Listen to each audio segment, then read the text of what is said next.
Hello everybody, Sam here, engineer, MBA, and investor. And in today's video, I want to talk about the latest press release from Intellia Therapeutics. This is all data science results coming through.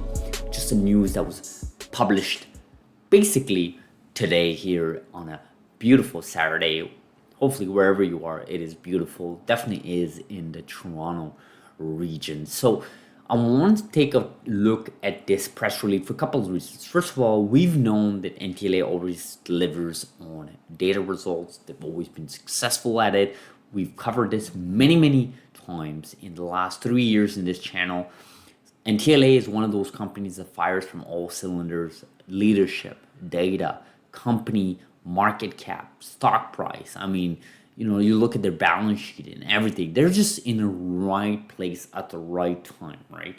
And this press release proves exactly that, right? And it titles as Intellia announces first clinical evidence from ongoing phase 1 study that NextZ, an in vivo CRISPR-Cas9 based gene editing therapy, may favorably impact disease progression in ATTR. So of course, Intellia 2001, which is their leading program, their first program, the furthest program in their pipeline, is tackling this ATTR disease. If you don't know what it is, if you don't want to know more about Intellia 2001, either look at their specific website, their Reclam programs and pipeline that goes all over it, or just look at our video catalog. We covered it many times this channel, but I do want to use this time for this video to talk about this press release, which there's a lot of words here. I'm not going to cover every single word, and I kind of noticed since we stopped making these videos, they kind of added new terminology. NextZ. I mean, some of these terminology was not here over a year ago. These are all new terminologies here, but it's essentially the same exact program. With, of course, a patient size of N equal 36, which is a good amount. I mean, if you take a look, if you remember beta thalassemia and sickle cell disease, I believe they had over 150, 160 patients by the time it was FDA approved, but both programs had a different number of sample size. And I believe beta thalassemia was hovering around 45 to 50, if I remember. So this is a really good sample size. Of course, I'm comparing it with what was FDA approved with CRISPR Therapeutics and Vertex, right? Because that's the comparison, that's the reference, although in vivo is completely different than ex vivo, right?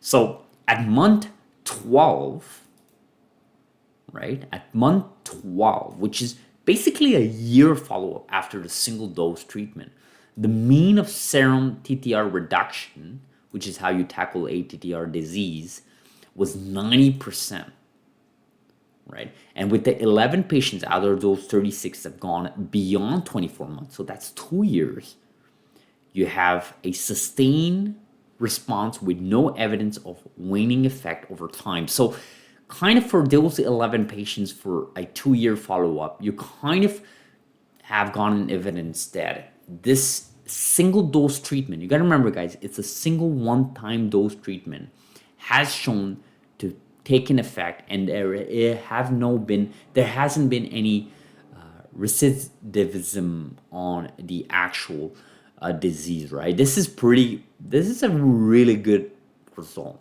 right? This is honestly, this paragraph is the most important paragraph when studying this company. You gotta look at this paragraph. You gotta understand it. This is the status of this program. Just like CRISPR Therapeutics and Vertex, it starts with one single program and then everything is like a domino effect, right?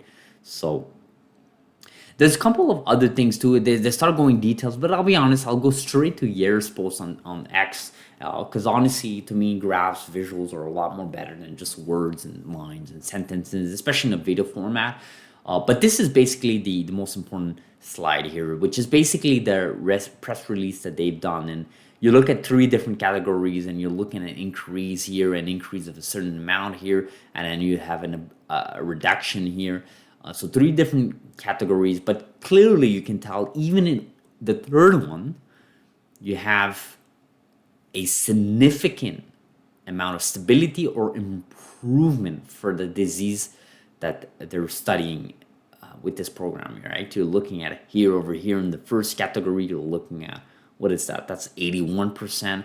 The second one is a whopping 95%, and the third one is 77%, right? So slightly below the first two, but still very impressive, right? So this is pretty good, guys. This is what we mean by looking at the data science and looking and studying what these companies are doing in this CRISPR landscape. I've always said this: CRISPR is here to stay. CRISPR is here to be in the mainstream long term. It's here to be adopted by clinical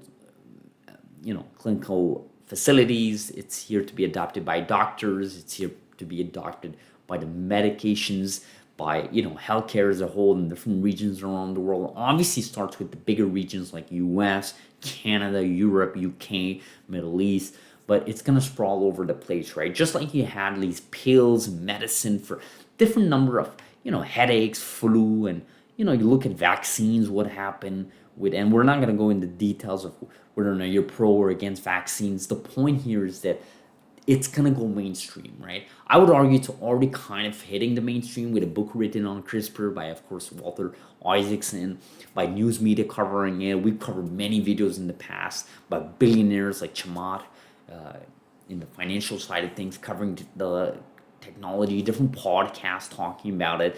You see what the new administration in the US in the next 4 years are going to be doing with the FDA and the healthcare as a whole.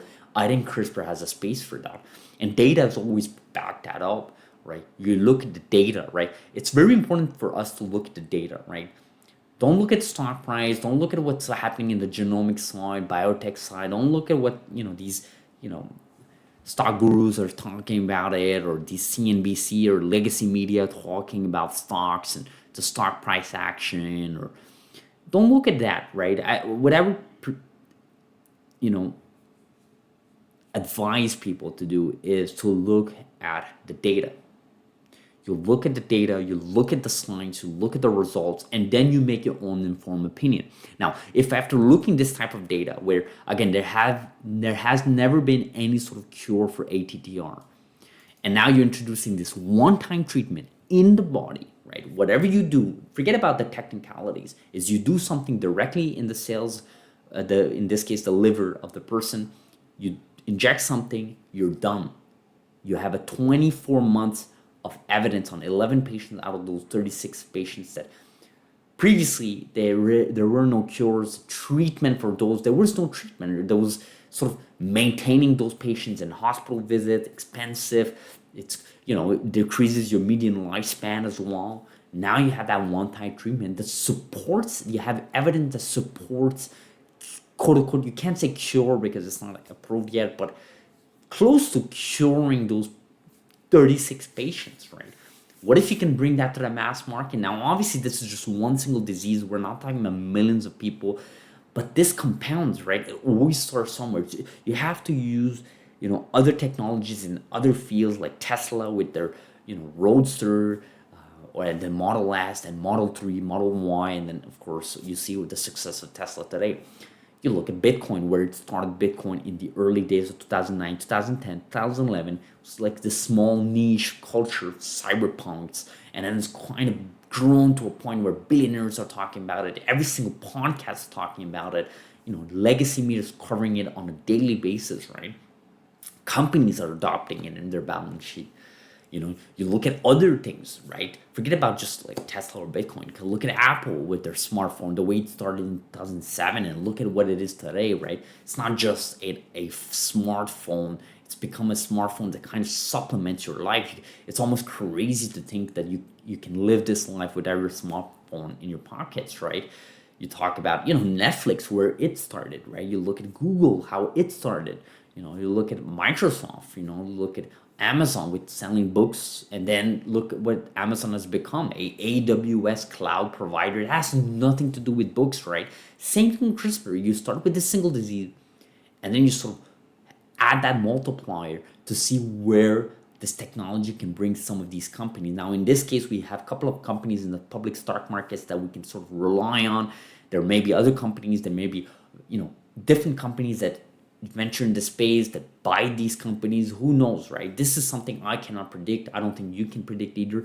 But what we can predict is the success of CRISPR, and the data has always shown that CRISPR is here to stay, just like what we covered here in this video. So amazing set of data from NTLA. Again, I wanted to cover this press release here because one, it's new. Two, I think NTLA is firing from all cylinders, and three, sort of reiterates our thesis about CRISPR, the technology. So as always, guys, subscribe if you not, like this video, put it on people's homepages. You guys know the drill. It's free, it's quick, it's easy. Like it. And let me know in the comments below, what do you guys think about this press release? What do you guys think about NTLA, CRISPR? Let me know.